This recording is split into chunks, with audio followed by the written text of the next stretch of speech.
Saudações anestésicas, pessoal. Sejam bem-vindos. Olha só, até a data de hoje, a data da gravação dessa aula, esse é um tema que só tem sido cobrado no TSA. Então, eu vou falar que caiu na prova do TSA escrito, na prova do TSA oral, não porque eu esteja negligenciando o TEA, mas porque é o que a gente tem de estatística até o momento, tá certo? Não significa que não pode cair. Pode cair para o TEA também, até porque esse tema está cada vez mais quente, cada vez mais popular. Tá bom? Vamos lá então? Então, pessoal, é o seguinte, quando a gente começa a estudar fisiologia cardiovascular, a gente fica muito íntimo de dois fisiologistas importantes, Otto Frank, Ernest Starling, um pessoal que estudava e ensinou muito a respeito da dinâmica do coração. Tá? O que eles falaram para a gente de mais memorável, que a gente mais lembra quando a gente pensa no Frank e no Starling? A gente lembra desse gráfico aqui que eles desenharam. Eles disseram o seguinte, olha, quanto mais eu dou pré-carga para o coração, quanto mais eu distendo as câmaras cardíacas e eu estiro os miócitos, mais forte esse coração vai bater. Então, se eu aumentar a pré-carga, eu aumento o desempenho cardíaco e aumento o débito cardíaco, taquilitros por minuto. Até que eu atinja um platô, a partir do qual eu não aumento mais, eventualmente eu posso até começar a perder um pouquinho de função se eu forçar demais aqui. Mas, em princípio, essa curva progressiva, tá? Isso é muito bom, isso é muito verdadeiro, isso está na base de muita coisa que a gente faz, de muita intervenção terapêutica do anestesiologista. Porém, esse raciocínio, olhando só para o coração, não está completo. E quem chama a nossa atenção para isso é outro brilhante fisiologista, o Guyton. Tá? O Guyton falou o seguinte, cara, o sistema circulatório, ele não é passivo, ele é uma entidade que controla o fluxo através dele. Em particular, eu acho que vocês deviam olhar mais para o compartimento venoso. Tá? Por quê? Porque se eu não tiver retorno venoso, o coração não tem o que bombear, não tem débito cardíaco. Aí o Guyton foi lá e ele construiu a curva dele também, chamada curva de Guyton, curva do retorno venoso. Tá? A gente vai estudar as variáveis dessa curva ao longo da aula. Mas o que ele constatou foi o seguinte, para que eu tenha um débito cardíaco estável, a curva de Frank-Starling tem que encontrar com a curva de Guyton. E aqui no meu ponto de equilíbrio é o meu débito cardíaco, tá? Que é igual ao meu retorno venoso, inclusive. Maravilha, pessoal? Deixa eu te explicar isso com um pouquinho mais de detalhes, deixa eu te convencer que o coração não manda tanto assim no lado venoso da circulação. Primeira coisa importante para você entender, vou colocar aqui distribuição aproximada do sangue nos compartimentos da circulação. Então, 70% no compartimento venoso, 15% para coração e pulmão, 10% para as artérias, 5% para a microcirculação, ali arteríolas, capilares e vênulas. Legal? Por que isso é importante? Para que você entenda que aquele volume da sístole ventricular que vem para cá e que chega lá na veia, aqueles 70 ml que eu vou mandar, não vão fazer diferença quase nenhuma, porque aqui na veia eu tenho 3 litros e meio. Tá? Então não é esse voluminho que entra que vai empurrar, pressurizar isso aqui tudo e empurrar o sangue em direção ao átrio. Até porque, além de ter um grande volume aqui, uma grande capacidade, eu tenho uma complacência enorme. Certo? A complacência das veias é 30 a 40 vezes maior do que a complacência das artérias, ou seja, eu vou acomodar esse volume com muita tranquilidade aqui e a pressão dentro das veias praticamente não vai mudar. Ou seja, o volume que o coração manda de cá para cá não consegue pressurizar direito a veia. Além disso, aquele gradiente de pressão que o coração cria, contraiu, pressão arterial sistólica, 120 de sistólica, vem pressão, vem pressão, vem pressão, vem empurrando sangue, empurrando sangue. Chegou aqui, eu dissipo um tantão desse gradiente, porque nas arteríolas a resistência é muito alta. E para vencer resistência, eu tenho que consumir minha energia potencial, que é o gradiente de pressão. Então chega pouca pressão aqui na veia. Qual que é o resumo da ópera? Quem manda no fluxo venoso não é muito bem o coração tem pouca influência aqui. Quem controla isso é o próprio sistema venoso. Eu vou te mostrar isso com mais detalhes agora. Pega esse compartimento aqui todo, imagina esse compartimento como se ele fosse um tanque. Tá? Estou te dando exemplo desse tanque aqui. Vou colocar do lado uma veia. Tá? O tanque está vazio e a minha veia está vazia também, está murchinha, toda retraída, contraída ali. A pressão dentro desse tanque, a pressão dessa veia, é de 0. Vamos começar a encher o nosso compartimento venoso com sangue. Tá? Eu vou fazer uma alíquota inicial aqui. Então, estou enchendo, estou enchendo, estou enchendo. Recuperei o formato circunferencial da veia, a pressão continua em 0. Por quê? Porque esse primeiro volume que eu coloquei aqui, ele só moldou a veia, ele não está distendendo, ele não está brigando com a parede da veia, tá? Então não tem pressão de retração elástica. Só está lá ocupando o espaço que era dele. Tinha um espaço vazio e ele encheu. Legal? Se eu continuo adicionando volume nesses dois compartimentos, né, no meu compartimento total e na minha veia de exemplo, olha o que vai acontecer. Uma vez que eu saí daquela posição de repouso da veia, eu comecei a esticá-la forçosamente, certo? Esse compartimento roxinho aqui. Eu comecei a exercer força contra a parede da veia. Essa força cria uma força de retração elástica na circulação e a pressão se torna maior do que 0. Agora o meu sistema começou a ficar pressurizado, tá certo? Eu divido esses dois volumes em nomes. Tá? O volume inicial, que ocupa o espaço que já era dele e que não precisa fazer força para estar lá e que não gera pressão, eu chamo de volume não estressado, tá certo? A partir do meu volume não estressado, todo o volume adicional que eu acrescentar começa a estressar a parede da veia, começa a gerar pressão, eu tenho um compartimento pressurizado. Esse volume eu chamo de volume estressado, e é esse volume estressado que gera pressão, que movimenta o sangue dentro das veias e que promove o retorno venoso. Tá certo? Se eu conseguisse tirar a influência do coração dessa história e eu medisse só a força de retração elástica do meu compartimento circulatório, eu teria um valor global, que é o valor que manda o retorno venoso para frente, e o nome desse valor de pressão, o nome dessa pressão é pressão média de enchimento sistêmico. Tá? Essa pressão existe nas veias e existe nas artérias também. Na artéria ela é menos importante porque a pressão que o coração produz é muito maior, é dominante. Nas veias não, nas veias quem manda é a pressão de enchimento sistêmico, tá? Essa força de retração das veias. Quem que determina o valor dessa pressão? Uma coisa a gente já viu, a quantidade de volume estressado. Então se eu der mais volume, eu tenho mais pressão, tá? A outra coisa é o quanto a minha veia está disposta a acomodar, é a complacência do meu sistema venoso. Tá? Vamos ver isso com mais detalhes agora, num gráfico que é importante, que acabou de cair na prova escrita do TSA. Olha só, meu gráfico é de volume no eixo Y, de pressão no eixo X.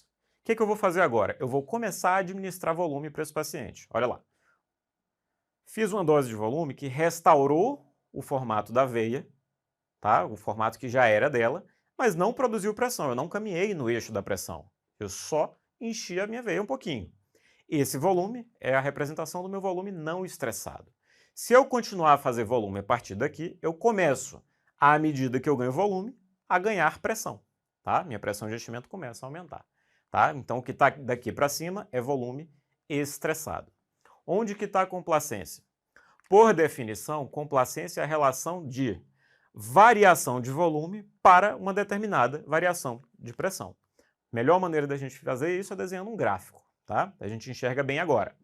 Variei esse tanto de pressão, ganhei esse tanto de volume. Se eu dividir o volume pela pressão, eu tenho a complacência, tá aqui, ó. Variação do volume estressado sobre variação da pressão, tá? Nota só que uma vez que a curva começa daqui, a variação de volume não estressado não entrou na conta. Eu só estou olhando a variação de volume estressado, esse intervalo aqui, tá? Então, quem entra na conta da complacência, volume estressado. Vou isolar essa pressão média de enchimento aqui e vou jogar ela para lá e trazer a complacência para cá, só para ficar visual, que você entenda que, se eu quiser aumentar o retorno venoso, eu posso aumentar a pressão média de enchimento sistêmico, dando mais volume ou reduzindo a complacência. Posso fazer isso utilizando um vasopressor, te mostro daqui a pouco. Legal? O que mais que eu queria te mostrar aqui? Existe um conceito que é irmão da complacência, que é chamado de capacidade venosa ou capacitância. Tá? Capacitância ou capacidade venosa, ao invés de olhar variação, ela me dá um valor fixo. Ou seja, a capacitância desse sistema, nesse gráfico aqui, desse paciente vermelho, é essa quantidade de volume que ele acomodou nessa quantidade de pressão. Ou seja, para um dado valor de pressão, eu tenho um dado volume total. E aí é total mesmo, tá? Eu contei o não estressado e contei o estressado também. Isso é capacitância, ou capacidade venosa. É o quanto cabe. O quanto cabe a uma certa pressão. Legal? Vamos entender isso comparando dois pacientes agora. Então, o paciente vermelho está na tela, vou colocar um novo paciente para você, paciente verde. O que você observou nele? Para um mesmo valor de pressão, cabe mais volume no paciente vermelho do que no paciente verde. Logo, a capacidade ou capacitância do vermelho é maior, a do verde é menor. Então, o verde tem menor capacitância. É como se eu pegasse aquele tanque lá atrás e eu diminuísse o volume que cabe ali. Quando eu diminui o volume, você reparou o que aconteceu? O nível do volume estressado subiu. No gráfico, a quantidade de volume que é não estressada diminui. Eu recrutei, eu transformei volume não estressado em volume estressado. E aí eu começo a ganhar pressão mais cedo. É uma maneira de melhorar o meu retorno venoso. Tá certo? Olha a diferença desse gráfico aqui. Agora eu mudei a inclinação da reta. Olha os triângulos. Para conseguir a mesma variação de volume daqui e daqui, eu precisei dar muito mais pressão aqui embaixo. O que significa? A complacência do paciente roxo é menor do que a complacência do paciente vermelho. Se eu quisesse aumentar o retorno venoso, eu preferiria esse comportamento aqui de baixo, né? Porque dando pouco volume, eu gero bastante pressão, promovo o retorno venoso. Vou te mostrar agora com um conceito um pouquinho mais prático, tá? O que nós vamos fazer? Nós pegamos aqui um animal agora, um cachorro, que é o nosso exemplo de estudo, e nós vamos administrar adrenalina para ele. O que vai acontecer? O compartimento venoso dele todo vai se contrair. Essa contração leva a uma diminuição da capacidade venosa. O meu volume estressado, perdão, o meu volume não estressado aqui embaixo vai diminuir, certo? E eu recrutei parte do que era não estressado, virou volume estressado e comecei a gerar pressão mais cedo. Então, estressei volume através de um vasopressor. Além disso, a inclinação ficou mais deitadinha, ou seja, agora eu ganho mais pressão para uma mesma variação de volume, eu diminuí a complacência também. Então, quando eu faço um vasopressor, eu diminuo a capacidade, diminuo a complacência, aumento a pressão média de enchimento sistêmico para o mesmo volume e aumento o meu retorno venoso. E aí, como eu consegui aumentar o retorno venoso, meu coração tem coisa para empurrar, o débito cardíaco pode aumentar. Se eu não conseguisse aumentar o retorno venoso, não adiantava o coração querer trabalhar sozinho, porque ele não ia ter sangue para mandar para frente. Legal? Essa que é a importância. Então vamos lá. Primeiro determinante, pressão média de enchimento sistêmico. O que mais que comanda o retorno venoso? Imagina que a pressão média de enchimento sistêmico ela é a pressão de entrada desse cano, que seria uma veia. Quem que é a pressão de saída? É a pressão no átrio direito que vai receber o sangue. Se as duas pressões forem iguais, não existe fluxo. Para que haja fluxo, eu preciso que a pressão de entrada seja maior do que a pressão de saída. Quando eu tenho um gradiente de pressão, o fluxo acontece. O retorno venoso existe. Tá? Então vamos substituir aqui. Pressão de entrada, pressão média de enchimento sistêmico. Pressão de saída, pressão atrial direita. Vou escrever lá em cima sobre a forma de uma equação. Tá? O retorno venoso é proporcional ao gradiente entre pressão média de enchimento sistêmico e pressão atrial direita. Guyton desenhou isso num gráfico que também cai na prova de vez em quando, então eu tenho que te mostrar. Tá? Olha só, Guyton, quando estudou isso em animais, ele chegou à seguinte conclusão. Nos animais que eu estou estudando aqui, que eram cachorros, tá? A pressão média de enchimento sistêmico é de 7 milímetros de mercúrio. Aí ele falou, olha só o que acontece se eu comparar a minha pressão atrial direita com a minha performance do retorno venoso. Vou jogar aqui no gráfico, retorno venoso no eixo Y, pressão atrial direita no eixo X. Primeira coisa que você tem que reparar, enquanto a pressão atrial direita for maior do que a pressão média de enchimento sistêmico, que a gente estabeleceu que nesse caso aqui é 7, não tem como existir retorno venoso. que a pressão de chegada está maior do que a saída. Não vai chegar sangue no coração. Então, quando eu tiver do 7 para cá, não tem fluxo, certo? Então, pressão arterial está maior do que a pressão média de enchimento sistêmico, não tem como existir retorno venoso aqui. Se a minha pressão arterial direita começa a diminuir a partir desse valor de 7, começa a surgir o fluxo. E aí, quanto menor a pressão arterial direita, maior é o meu retorno venoso. Legal? Qual que é a lição que você tem que pegar para a vida e para a prova? Toda vez que você encontra um gráfico desse, o momento exato em que o fluxo volta a acontecer é o momento da virada de gradiente. Então, é o momento em que eu tenho o valor preciso da pressão média de enchimento sistêmico. O último ponto, onde a retinha acabou de tocar o gráfico, é o valor da pressão média de enchimento sistêmico. Diminuiu mais uma bobaginha qualquer aqui na pressão, surgiu o fluxo. Legal? Então, se aparecer o gráfico e eu te perguntar qual que é a pressão média de enchimento sistêmico, é onde a curva está tocando o gráfico, é onde a virada aconteceu. Maravilha? Continua observando aqui. Estou diminuindo a pressão arterial direita, meu fluxo de retorno venoso está aumentando. Está aumentando porque eu estou aumentando o gradiente. Olha que curioso. Se a partir daqui eu continuo a reduzir a pressão arterial direita, o meu retorno venoso não aumenta mais. Por que que isso acontece? Veja bem,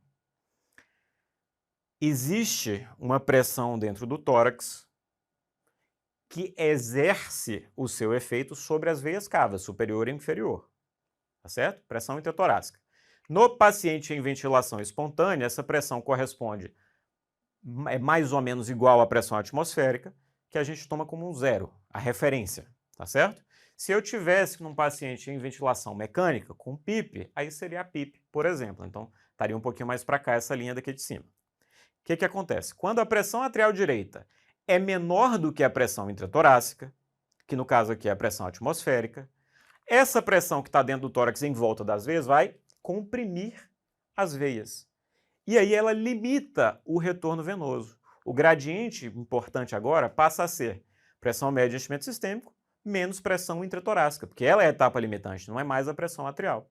E aí, como esse gradiente é mais ou menos fixo, pressão intratorácica vai ficar mais ou menos fixa, com alguma variabilidade respiratória, e a pressão média de enchimento sistêmico também, o fluxo vira uma reta. Legal? Então, existe um platô aqui, que é quando as veias começaram a colapsar, porque a pressão delas está menor do que a pressão em volta delas. Guardou? Qual que é a moral da história?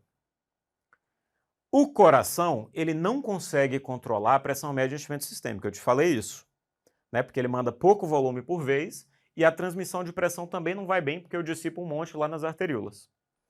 Ele consegue, com aumento de performance, controlar a pressão arterial direita. Então, daqui para cá, o coração dá uma ajudinha. Passou desse valor aqui do platô, o coração perde o poder de influenciar o retorno venoso. Ou seja, ele influencia um pouquinho, sim, mas de maneira limitada. Legal? Se eu quiser continuar a influenciar isso aí, eu tenho que manipular a minha pressão média de enchimento sistêmico ou a terceira e última variável do retorno venoso, que é o que eu vou te mostrar agora. Agora compara comigo esses dois pacientes aqui, paciente roxo, paciente verde. O que você tem que observar? Como é que está a pressão média de enchimento sistêmico desses pacientes? Pressão média de enchimento sistêmico é o ponto onde eu toco o gráfico no eixo X, tá certo? É igual para os dois. Os dois têm uma pressão média de enchimento sistêmico de 7. Legal? Escolhe agora um ponto onde a pressão do átrio direito é igual para os dois também. Vamos na linha aqui só porque está fácil de seguir a reta, mas poderia ser qualquer outro ponto aleatório aqui que você quisesse, tá? Escolhi pressão arterial direita de 0. Para esse gradiente de pressão 7 para 0, o retorno venoso do roxo é 5 litros por minuto. O verde, no mesmo gradiente de pressão, tem o dobro do retorno venoso, tem 10 litros por minuto. Como é que eu explico isso se é o mesmo gradiente de pressão? Entra em cena a última variável da equação do retorno venoso, que é a resistência vascular das veias, que eu chamo formalmente de resistência ao retorno venoso. Se para o mesmo gradiente o verde tem mais fluxo, é porque ele tem menos resistência. Legal? Como fica a equação final, então? Tá aqui. Precisa memorizar, tá? O conceito cai em prova, às vezes eles perguntam a equação em si, e você consegue derivar as interpretações do gráfico pensando na equação. Então tem que saber. Só que não é difícil, porque todas as equações relacionando fluxo pressão e resistência são iguais. Eu tenho um fluxo, que no meu caso aqui é retorno venoso, um gradiente de pressão, e eu divido tudo pela resistência, ou seja, o fluxo é diretamente proporcional ao gradiente de pressão e inversamente proporcional à resistência. Vale para tudo. Se eu quisesse colocar aqui débito cardíaco é igual a pressão arterial média menos pressão arterial direita sobre resistência vascular sistêmica, você percebe que está certo também e é a mesma fórmula. Então, tudo que você precisar fazer, você vai trocando. Olha, resistência na via aérea. Pressão de pico menos pressão de platô sobre resistência na via aérea. Se você não pegou essa, não se preocupe. Módulo de ventilação mecânica está aí, ponto 52, a gente vai entender isso lá para frente, tá? Não precisa assustar. A gente trata de resistência. Eu só quero te mostrar que é a mesma equação, tá? Então, se você se apertar em algum momento, você pensa, olha, tem que ser um gradiente e uma resistência. Qual que é o gradiente lógico aqui? Olha, pressão que manda lá, pressão média de enchimento sistêmico. Pressão que recebe, pressão do ato direito. Resistência das veias, resistência ao retorno venoso. Acabou. Que aí você não esquece, você entende a fórmula. Maravilha? Volta para cá agora. Eu vou tirar o paciente verde da jogada e eu vou colocar um outro paciente. Vou colocar um paciente vermelho. O que eu quero saber? Eu quero saber se você sabe comparar a resistência dos dois, agora que eles não estão com o mesmo gradiente de pressão. Davi, eu vou jogar na fórmula. Pode. É uma saída. Só que se eu não te desse os números, se a questão te desse só o desenho do gráfico, e dissesse, olha, aqui é retorno venoso, aqui é pressão arterial direita, você saberia dizer onde que está a maior resistência? Faz o triângulo que você não se aperta, tá? Então, olha aqui. Para um mesmo ganho de gradiente de pressão, aqui e aqui, tá? Ganhei a mesma pressão, mesma variação de pressão. Eu ganhei mais fluxo no paciente roxo. Então, aqui eu tenho menos resistência, aqui eu tenho mais resistência. Como é que isso se manifesta no gráfico? Curva mais em pé, menos resistência. Curva mais deitada, mais resistência. Cuidado, porque é raro, mas tem autor que troca. Coloca pressão aqui, retorno aqui. Então, ao invés de decorar, ó, tá mais deitada, menos deitada, desenha seu triângulo na hora da prova que você não se aperta. Legal, pessoal? Pegou aí? Olha só agora aqui comigo, cenário real.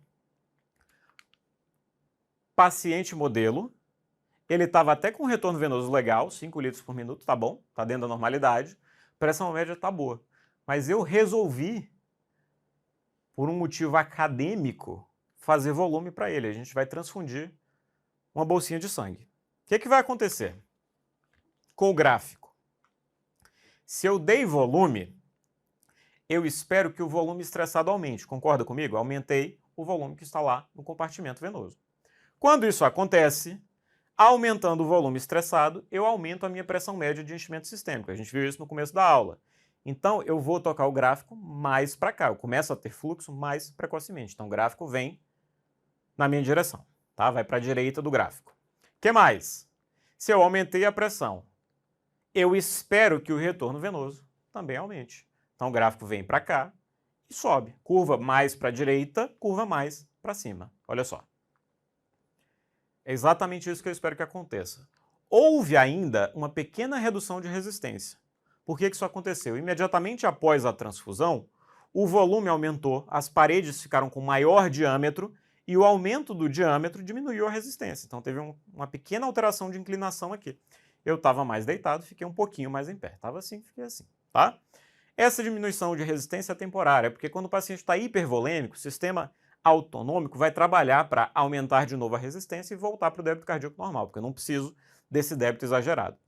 Se fosse um paciente em choque hipovolêmico, ia acontecer exatamente a mesma coisa, tá? O número ia diminuir, mas eu ia ter aumento da pressão, com aumento do retorno e redução da resistência. Só que aí a resistência ia cair por outro motivo, porque durante o choque ele estava todo vasoconstrito, depois que eu restabeleci o volume, o tônus simpático diminui um pouquinho, a resistência cai um pouquinho também. Pegou?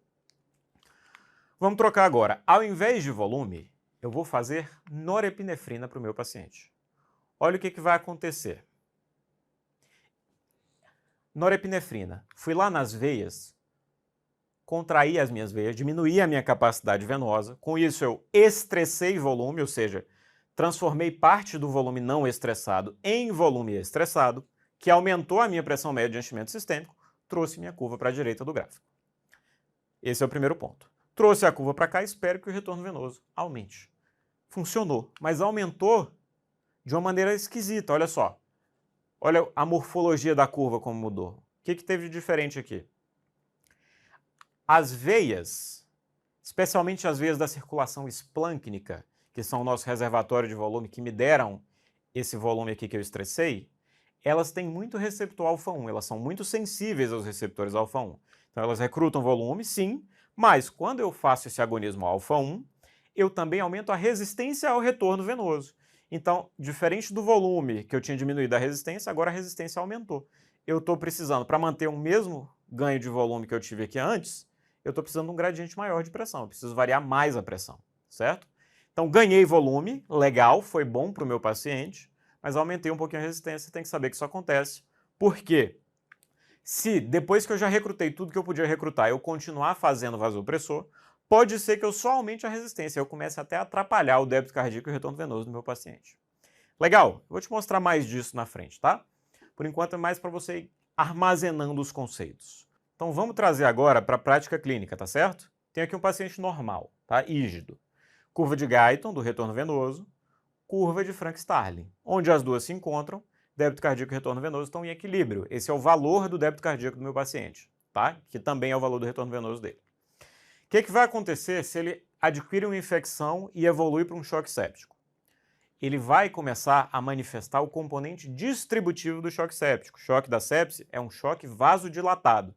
Quando eu vasodilato, o meu compartimento venoso que estava assim, fica assim. Parte do volume que estava estressado vai desestressar, vai virar volume não estressado, porque agora eu consigo caber mais volume, né?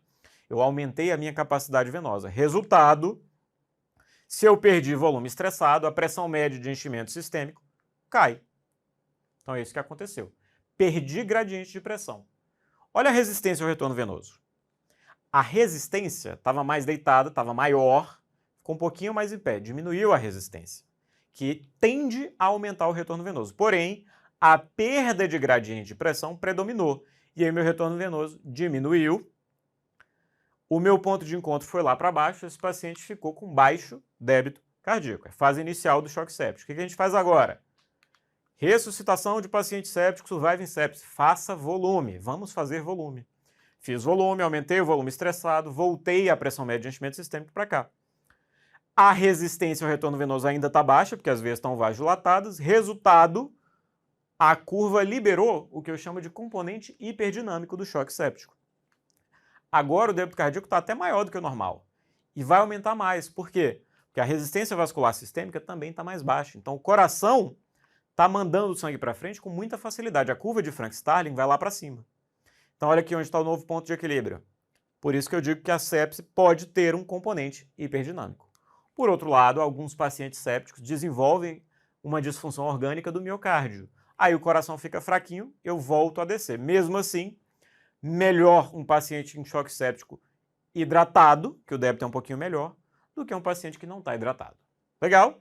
Então a gente viu resposta a volume na prática. Agora eu vou trocar de cenário, não é mais choque séptico, é um pós-operatório de cirurgia cardíaca.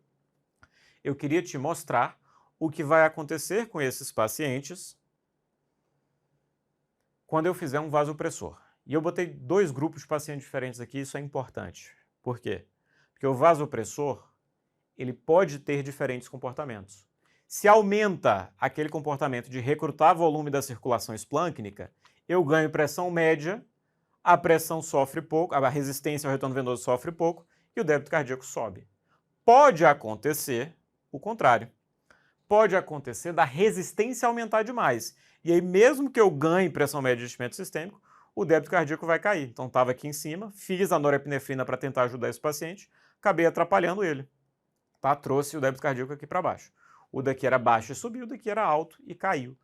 Como que eu posso descobrir quem é quem, para não fazer vasopressor às cegas? Tem jeito? Tem, foi o que esse trabalho mostrou. Ele falou assim, olha, tem um parâmetro chamado de variação de volume sistólico. Se você olhar essa variação de volume sistólico e ela for maior do que 8,7, o paciente tende a ter melhora do débito cardíaco. Se for menor do que 8,7%, ele tende a ter uma perda de débito cardíaco. Qual que é a conclusão do estudo? Olha, se esse coração está mais disposto a lidar com volume, que quanto maior o VVS, maior a probabilidade do coração responder a um ganho de pré-carga, ele provavelmente ganha débito cardíaco. Se o VVS estiver muito baixo, é um coração que não está lidando muito bem com o aumento de pré-carga, ele pode até perder função. Caiu a curva de Frank-Starling e caiu a curva de retorno venoso, no final das contas ele perdeu o débito cardíaco. Essa aqui é a lição, tá? Último conceito da aula, pessoal. Vai começar parecendo difícil e depois vai ficar bobo, tá? Então o que eu quero que você guarde agora? Não precisa decorar nada que eu vou falar, é só para acompanhar o raciocínio. O que é a constante de tempo? Constante de tempo do sistema venoso é o produto da resistência ao retorno venoso vezes a complacência venosa. Só deixa na tela agora, não esquenta com isso não. Aqui do lado eu vou colocar aquela fórmula que a gente já viu, que relaciona complacência com pressão média de enchimento sistêmico. E aqui mais perto de mim, eu vou colocar a única fórmula que eu te pedi para decorar de verdade dessa aula, que foi a do retorno venoso, certo? O que eu queria que você observasse? Existem unidades que são comuns nessas fórmulas. Olha, eu tenho resistência aqui, tenho resistência aqui, tenho complacência aqui, tenho complacência aqui. Se eu começar a trocar as unidades entre elas, eu consigo simplificar tudo numa equação só, que é essa equação aqui. Também não precisa decorar. Eu só quero que você entenda que o retorno venoso é inversamente proporcional à constante de tempo. Isso você tem que guardar, tá? E a constante de tempo, por sua vez, ela aumenta tanto com complacência quanto com resistência. Ou seja, se eu aumento a complacência ou se eu aumento a resistência, eu diminuo o retorno venoso.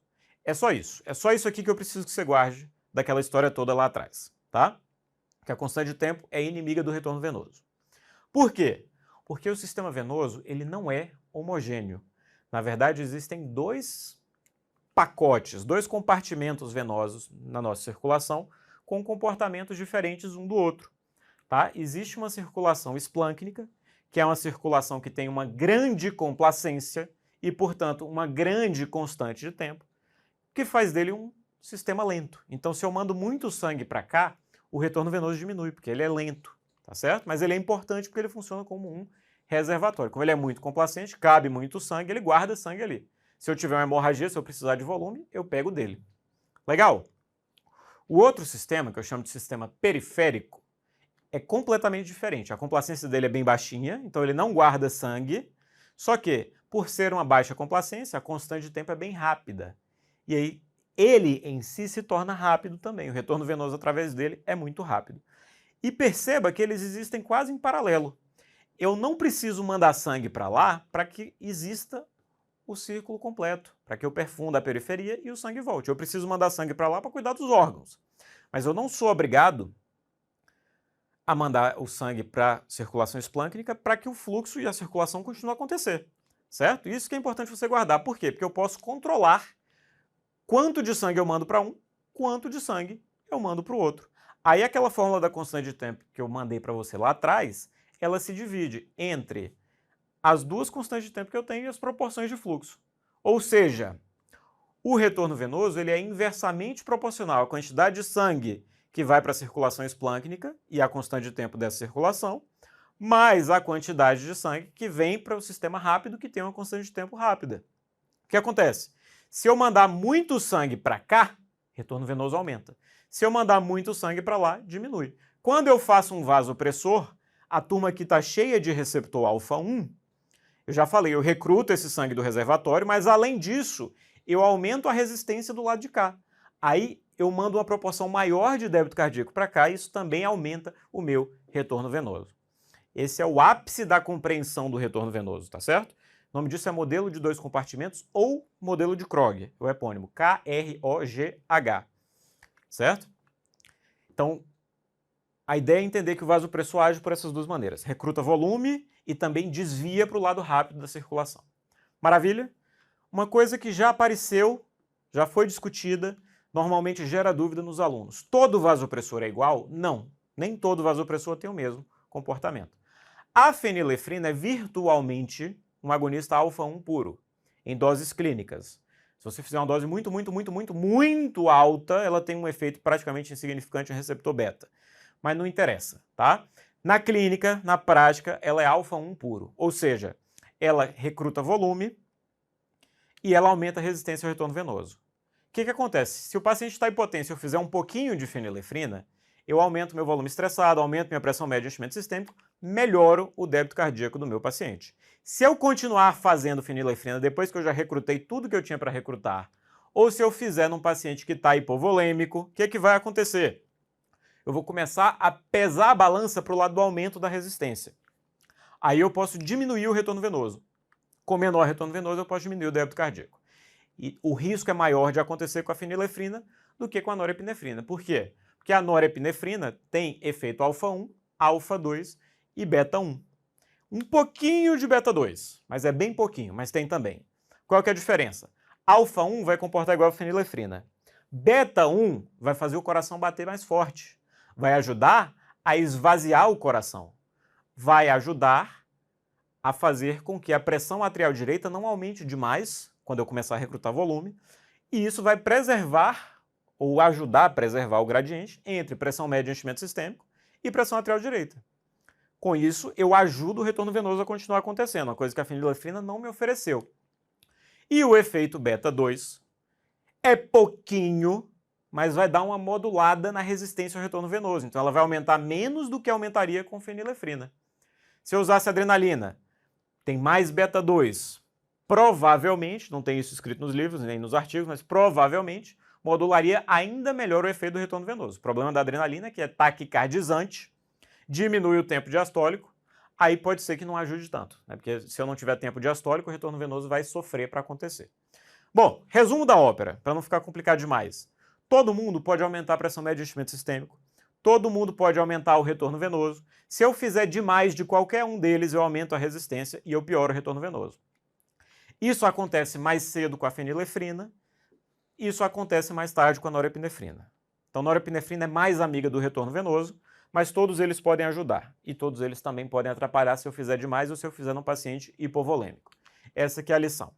Pegou, pessoal? Para a gente acabar agora, pessoal, falei de volume, falei de vasopressor. Quero te mostrar no choque cardiogênico a nossa última droga. Então vamos lá, paciente normal, curva de Frank-Starling, normal.